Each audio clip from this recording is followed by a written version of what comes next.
ಓಂ ಶಾಂತಿ.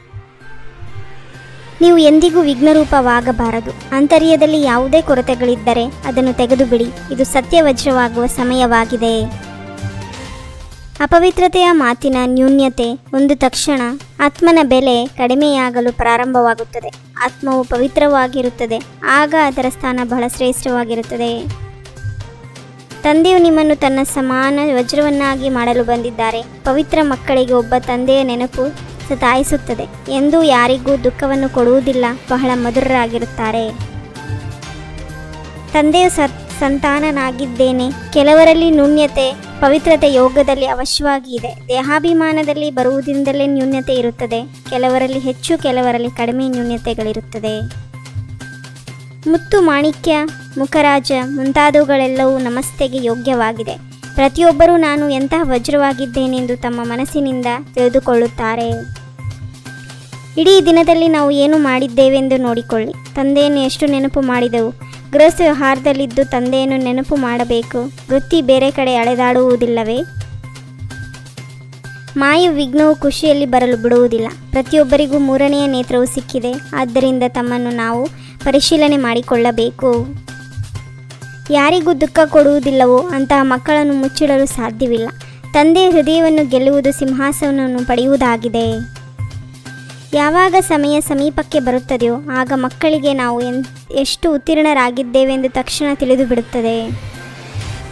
ಯೋಗಬಲ ಕಡಿಮೆ ಇರಲು ದೇಹಾಭಿಮಾನವೇ ಕಾರಣವಾಗಿದೆ. ಮುಂದೆ ಹೋದಂತೆ ಯೋಗಬಲದಿಂದ ಆಕರ್ಷಣೆಯಾಗುತ್ತದೆ. ತಂದೆ ಕಷ್ಟವಂತೂ ಏನೂ ಕೊಡುವುದಿಲ್ಲ. ಈ ಚಕ್ರವನ್ನು ನೆನಪು ಮಾಡಿ ಎಂದೆಷ್ಟು ಹೇಳುತ್ತಾರೆ. ವಿದ್ಯೆ ಏನೂ ಹೆಚ್ಚಿಲ್ಲ, ಗುರಿ ಉದ್ದೇಶ ಸನ್ಮುಖದಲ್ಲಿದೆ. ನೀವು ದೈವಿ ಗುಣ ಧಾರಣೆ ಮಾಡಿಕೊಂಡು ಇವರ ಹಾಗೆ ಪವಿತ್ರರಾದಾಗ ಮಾಲೆಯಲ್ಲಿ ಪೋಣಿಸಲ್ಪಡುವಿರಿ. ಬೆಹದ್ದಿನ ತಂದೆ ನಮಗೆ ಓದಿಸುತ್ತಿದ್ದಾರೆ ಅಂದಾಗ ಖುಷಿಯಾಗುತ್ತದೆ ಅಲ್ಲವೇ? ಕಾಯಿಲೆ ಮೊದಲಾದವುಗಳು ನಮ್ಮ ಕರ್ಮಭೋಗವಾಗಿದೆ. ಇಲ್ಲಿ ಇರುವ ತನಕ ಒಂದಲ್ಲ ಒಂದು ಆಗುತ್ತಿರುತ್ತದೆ. ಅಂತ್ಯದವರೆಗೂ ಕರ್ಮಭೋಗವನ್ನು ಭೋಗಿಸಬೇಕು. ಬಂಧನದಲ್ಲಿರುವವರ ಯೋಗ ಎಂದೂ ಕಡಿಮೆ ಎಂದು ತಿಳಿಯಬಾರದು. ನೆನಪಿನಲ್ಲಿ ಬಹಳ ಅಳುತ್ತಾರೆ. ಅದು ಅವರ ದುಃಖದ ಕಣ್ಣೀರಲ್ಲ, ಅದು ಪ್ರೀತಿಯ ಕಣ್ಣೀರು. ಮುತ್ತುಗಳಾಗಿ ಬಿಡುತ್ತವೆ. ತಂದೆಯು ಮಕ್ಕಳಿಗೆ ಧೈರ್ಯ ಕೊಡುತ್ತಾರೆ. ಮಕ್ಕಳೇ, ನೀವು ತಂದೆಯನ್ನು ನೆನಪು ಮಾಡುತ್ತೀರಿ, ಆಗ ನಿಮ್ಮ ಬಂಧನಗಳು ಸಮಾಪ್ತಿಯಾಗುತ್ತದೆ. ತಮ್ಮನ್ನು ತಾವು ಪರಿಶೀಲನೆ ಮಾಡಿಕೊಳ್ಳಬೇಕು. ನಮ್ಮಲ್ಲಿ ಯಾವುದೇ ಅವಗುಣವಿಲ್ಲವೇ?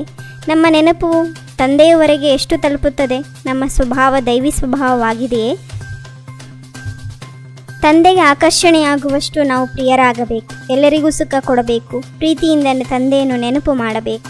ಇಂತಹ ತಂದೆಯಿಂದ ಎಂದಿಗೂ ದೂರವಾಗಬಾರದು. ಜೊತೆಗಾರರನ್ನು ಸದಾ ಜೊತೆಯಲ್ಲಿಟ್ಟುಕೊಂಡು ಸಂಯೋಗದ ಅನುಭವ ಮಾಡುವಂತಹ ಕಂಬೈನ್ಡ್ ರೂಪಧಾರಿ ಭವ. ಎಂದೂ ಸಹ ನಿಮ್ಮನ್ನು ಒಬ್ಬಂಟಿಗರು ಎಂದು ತಿಳಿಯಬೇಡಿ. ಬಾಬ್ದಾದ ಅವಿನಾಶಿ ಜೊತೆ ನಿಭಾಯಿಸುವಂಥವರು ನಿಮ್ಮೆಲ್ಲರ ಜೊತೆಗಾರರಾಗಿದ್ದಾರೆ. ಪ್ರತಿ ಸೇವೆಯಲ್ಲಿ ಸಹಯೋಗ ಕೊಡುವಂಥವರು. ಸೇವೆ ಮತ್ತು ಸ್ವ ಉನ್ನತಿ ಎರಡರ ಬ್ಯಾಲೆನ್ಸ್ ಇದ್ದಲ್ಲಿ ಸದಾ ಸಫಲತೆ ಸಿಗುತ್ತಿರುವುದು. ತಮ್ಮ ಕಂಬೈನ್ಡ್ ಸ್ವರೂಪದ ಆತ್ಮೀಯ ನಶೆಯಲ್ಲಿರಿ. ಓಂ ಶಾಂತಿ. 21 ಜನ್ಮಕ್ಕಾಗಿ 21 ಪರಮಾತ್ಮನ ಮಹಾವಾಕ್ಯವನ್ನು ಆಲಿಸಿ ತಮ್ಮದೇ ಆದಂಥ ಈ ಚಾನೆಲ್ಗೆ ಲೈಕ್ ಮಾಡಿ, ಶೇರ್ ಮಾಡಿ, ಸಬ್ಸ್ಕ್ರೈಬ್ ಆಗುವುದನ್ನು ಮರೆಯಬೇಡಿ. ಓಂ ಶಾಂತಿ.